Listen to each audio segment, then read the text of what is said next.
Hey friend, how you doing? It's been so long.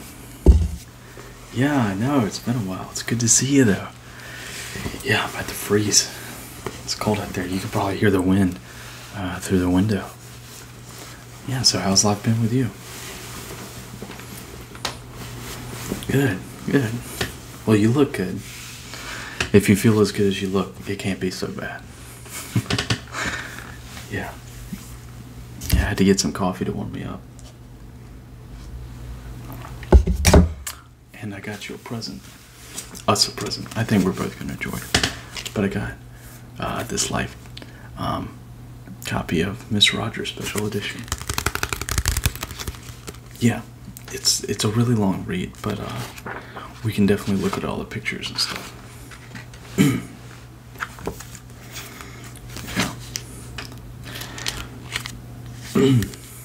Yeah, I saw one of the autobiography, not the Tom Hanks one, the other one. It was really good. Yeah. Yeah, so I'll just read it and show it to you. Yeah, we won't be able to read all of it, but we'll get the pictures.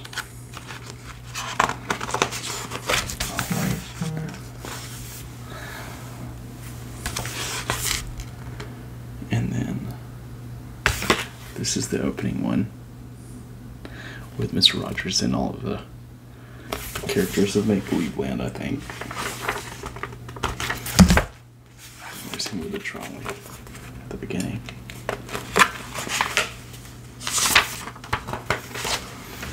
His quiet strength and simple words.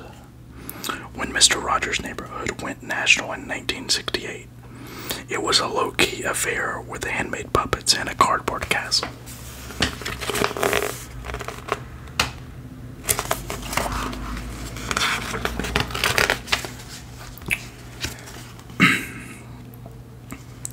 Tom Hanks portrays Fred Rogers in A Beautiful Day in the Neighborhood about the friendship between Rogers and journalist Tom Jundo, who profiled Rogers in an Esquire magazine. When Tom Hanks was prepping for A Beautiful Day in the Neighborhood, one of the first questions he asked Joanne Rogers was, did Fred really talk that slowly?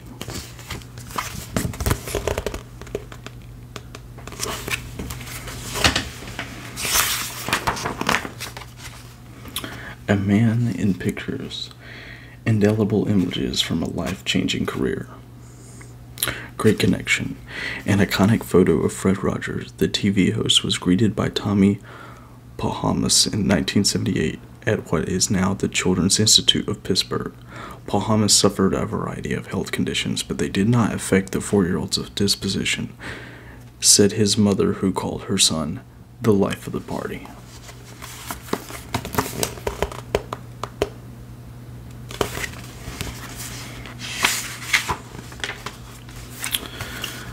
Before the show, Rogers and Mr. Rogers' Neighborhood director Paul Laley paused on set before taping a 1985 episode.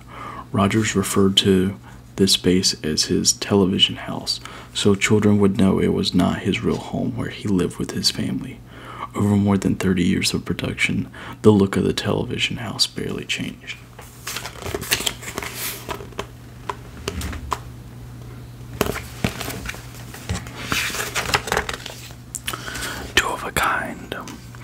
Rogers created Daniel Striped Tiger while working on the Children's Corner in 1954.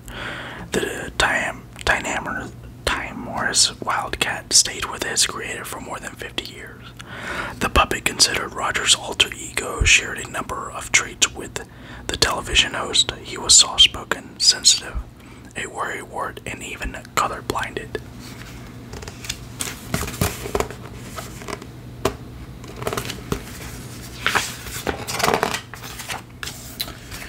Sheer magic. The neighborhoods of make-believe, the puppet kingdom ruled by King Friday, was a land of fantastical things, from chairs that flew to cereals that snowed. The set there in 1985 was separate from Mr. Rogers' television house, a division that helped young viewers grasp the difference between real and imagined.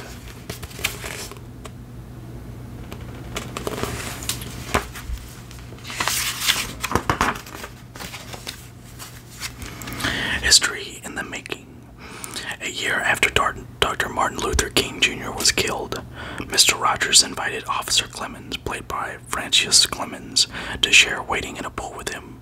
Before Clemens left the show, the two men reenacted the famous segment here in 1993.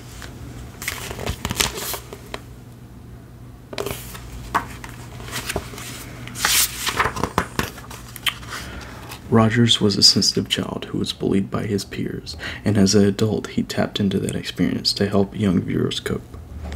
Rogers was some of the show's most loved puppets, including Lady Elaine Fairchild, behind the ropes member of the platypus family, in the balloon basket King Friday, on the host's arm, and at the bottom, X the Owl, Henrietta Pussycat, and on the far right, Daniel the Striped Tiger.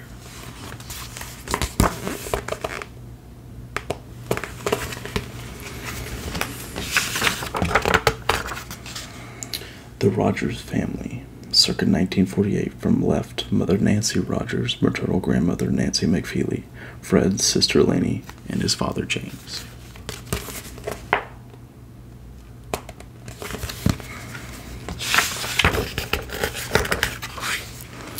One day, school let out early, and Rogers decides he'd walk home.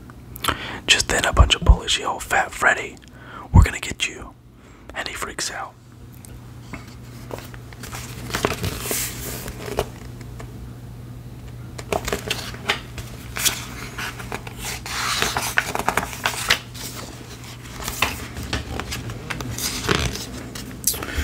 Josie and Carrie Rogers met with visitors to WQED, home of the Children's Corner, where the Carrie hosted in 1954. Their first collaboration for the show was the theme song, "Why Hi, Don't I Know You?"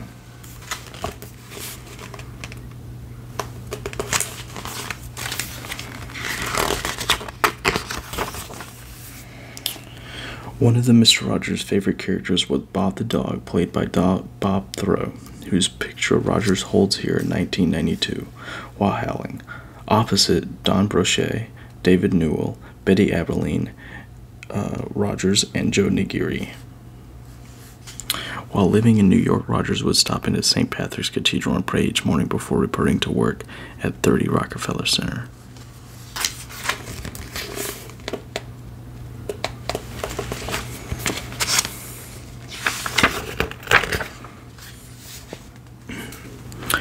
When President Richard Nixon proposed having PBS budget in 1969, Rogers convinced Congress to preserve the group's funding.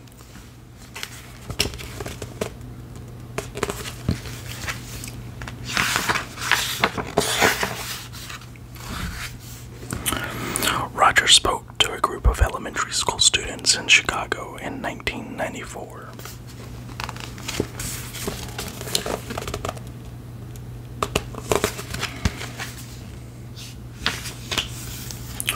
Rogers' idea was to spread the gospel of love and forgiveness from the magic box in America's living rooms, and not fire and brimstone.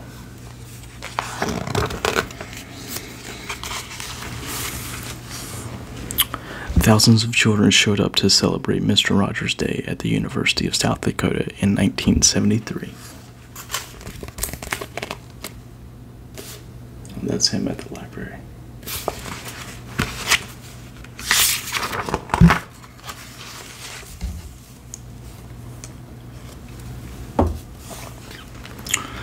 On The Neighborhood, every episode, every character, every sentence was shaped to send the message of acceptance. Rogers here in 1992 tackled topics other children's television hosts avoided.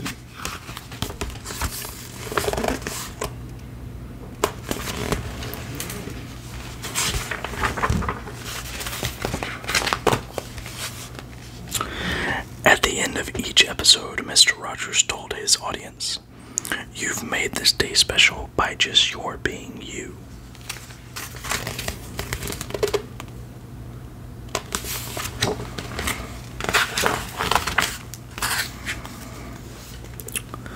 Rogers behind the scenes in 1992 working Lady Elaine Fairchild, a troublemaking puppet who was talking to Chuck Eber. Rogers' scripts expressed a pacifist point of view from the earliest episode. Near right, King Friday, raging war against Change Order Joe.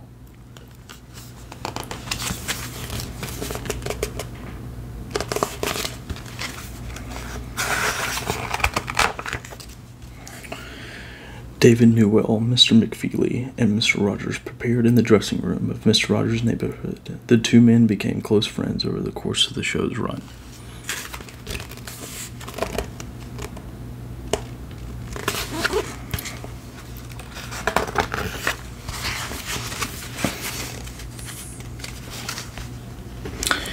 Every day before work, Rogers swam a rigorous 25 minutes, usually between 7 and 8:30 a.m. For a while, he also swam at lunch, but it created havoc with the show's schedule.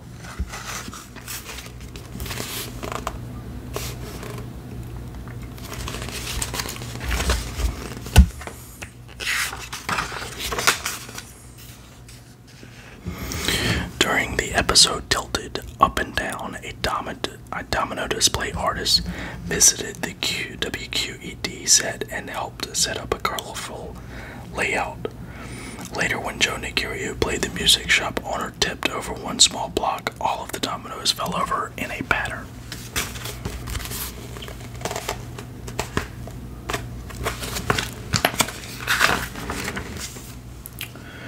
Margaret McFarland, Rogers' mentor, spoke with him in the media room of his production company Family Communications in 1978.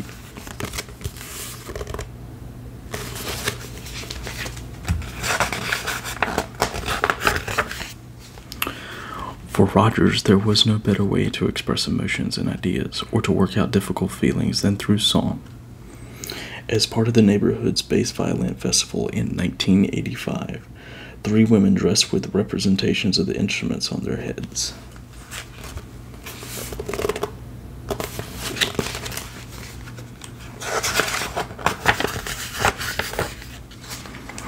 Inside Nigiri's music shop, Rogers examined lines of notes during the music that played during the episodes was recorded live, not dubbed, and afterwards, as most TV shows of the era.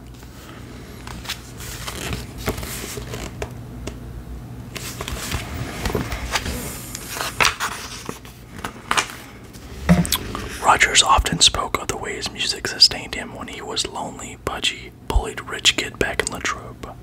Music was my first language, he would say. Rogers with his wife Joanne, who was a concert duo pianist. The couple had 2 concert grand pianos in their living room.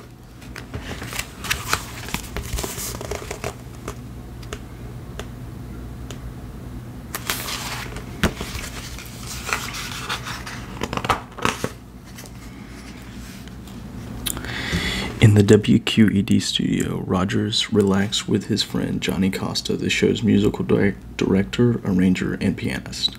Often Costa and jazz guitarist Joe Nigiri took a song that Rogers composed and enriched the harmony with extra chords.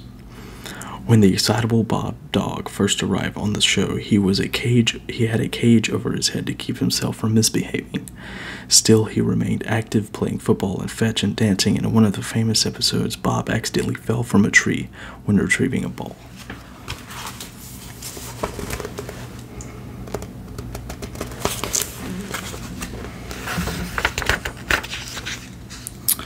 The final opera of the show's run was Josephine, the Short-Necked Giraffe, about a vertebrally challenged giraffe who doesn't fit in.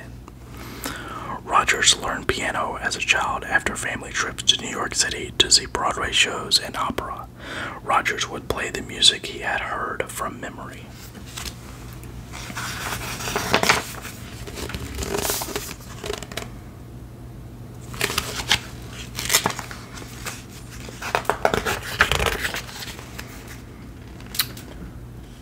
Baritone John Reardon sang with the New York City Opera and the Metropolitan Opera on set. Lady Aberline hosted musicians and actors at her theater. Above, Rogers with Yo-Yo Ma and his son Nicholas in 1990 episode.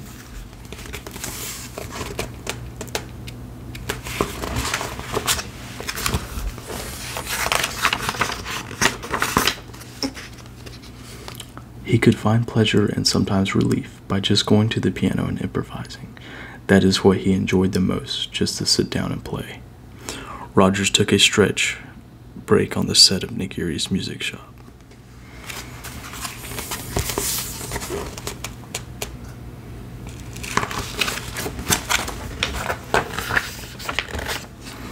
A fast-talking delivery man, a bossy king, a shy, sweet tiger. Mr. Rogers' neighborhood was defined by its quirky residents. Mr. McFeely was always in a hurry, which contrasted with Rogers' slower pace.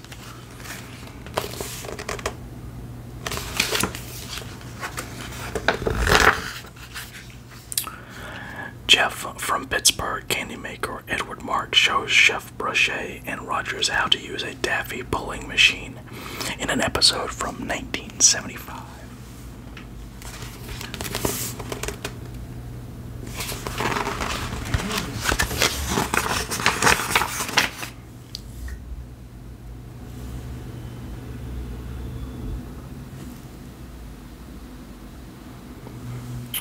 Well, folks, I can't read so much in the dark, but I guess it's so windy outside that the power is coming in and out.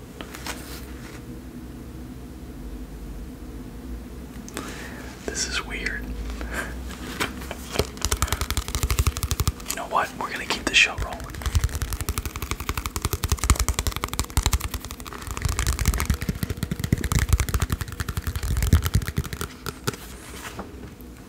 I might be able to still read some of this.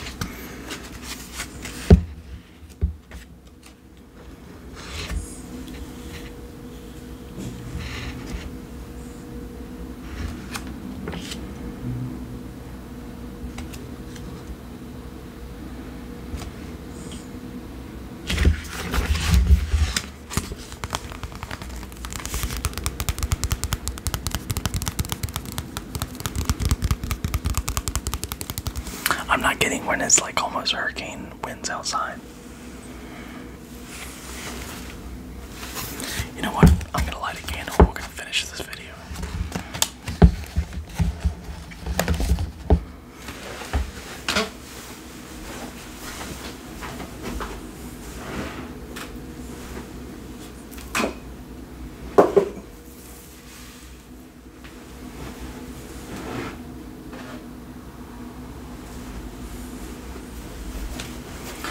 Go grab a lighter real quick. I'll be right back.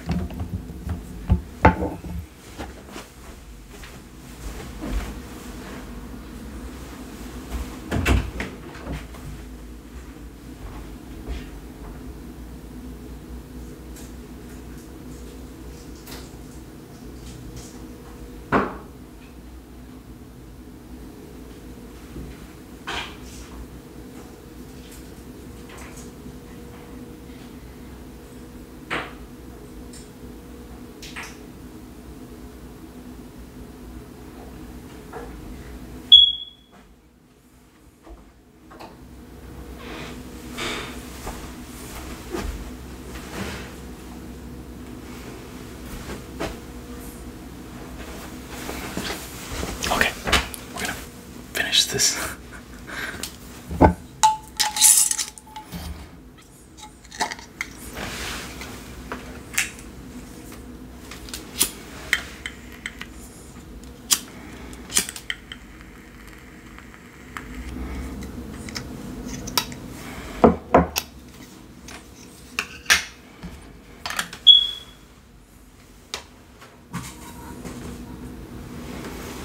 Sorry for the beeping noise. I think it's the fire alarm or smoke detector. I can't really tell.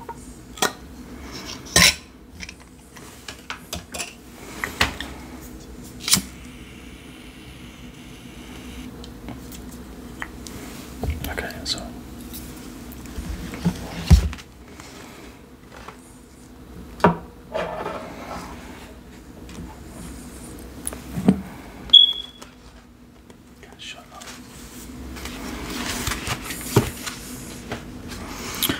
For the 1979 special, Mr. Rogers talks with parents about school. Liddy Apperline and Daniel the Striped Tiger have their portrait taken.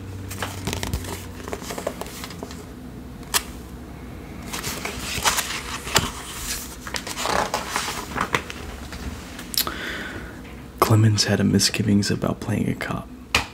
I grew up in the ghetto, he once explained. I do not have a positive opinion of police officers. Actor singer Francois Clemens with Rogers, whom he later referred to as a surrogate father.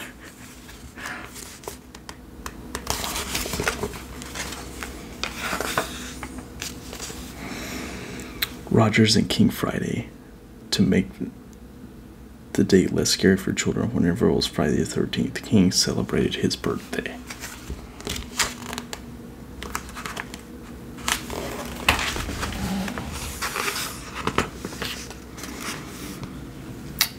Puppets from the neighborhood of make-believe. In the early years of the show, Roger voiced most of the puppets, but later on, other actors joined in.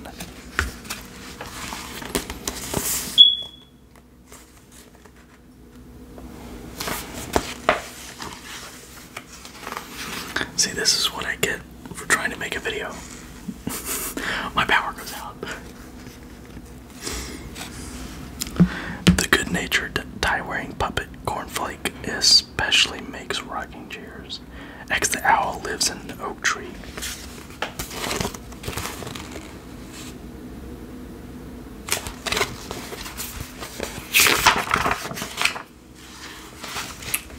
Sometimes, with an assist from a celebrity guest, Mr. Rogers addressed life's most difficult topics, including fear, illness, war, and divorce. This place is starting to get spooky. In a memorable visit to Brochet's Bakery in 1974, Chef Julia Child made spaghetti Marco Polo, a dish that needed to be eaten with chopsticks.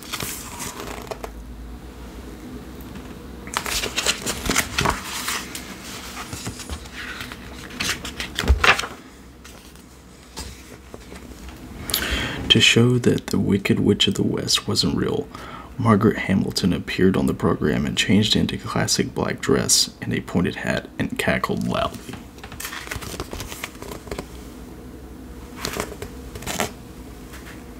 I'm trying to get the glare off of it.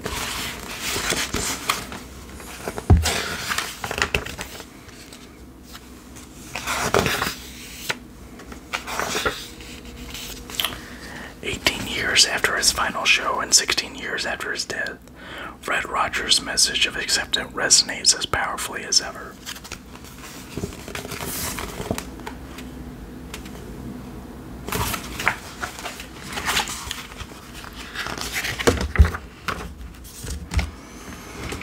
The cast and crew of Mr. Rogers' Neighborhood gathered on the WQED set in 1984, the show's final episode taped on December 1st, 2000.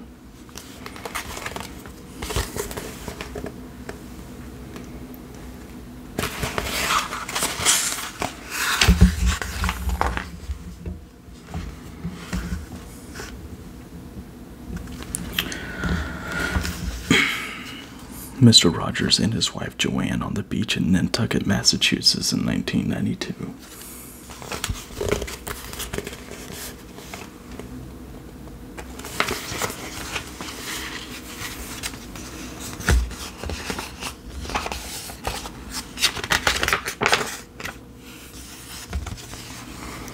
Clockwise, from top left, Tom Hanks as Mr. Rogers, Saturday Night Live comedian Eddie Murphy as Mr. Rogers.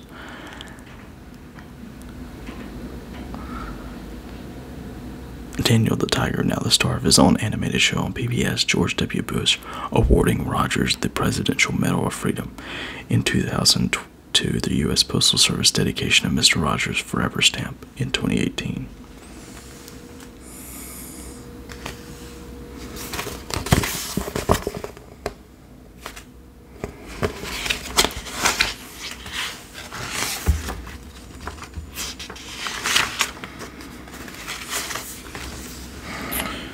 With his grandson Alexander, then 4 years old, Rogers played this little piggy, Head Tofu.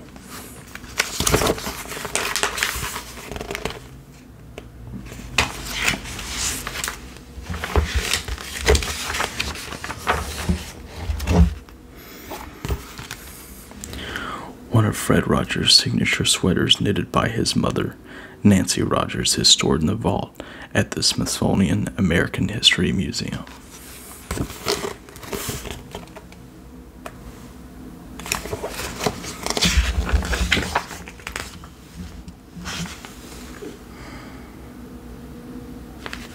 Fred Rogers toting X the Owl, July 15th, 1992.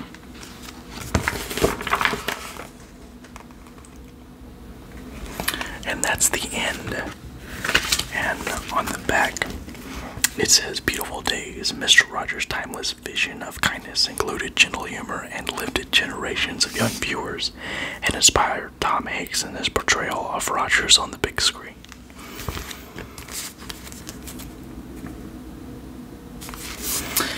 And that's it. So, don't say I never tried to make a video for you guys. Now you see what kind of crap I'm always dealing with. I filmed one before this it was about this long, and it got interrupted like right at the end by somebody coming in. So this is the second one that I've videoed, and now the power goes out in the middle of this one, but this is gonna get uploaded. But sorry for the strangeness at the end, guys. I hope you enjoyed it. I think of you all as neighbors, and I love you, and it's good to see you again. And I will be back shortly, maybe tomorrow, probably tonight, if my phone battery doesn't die.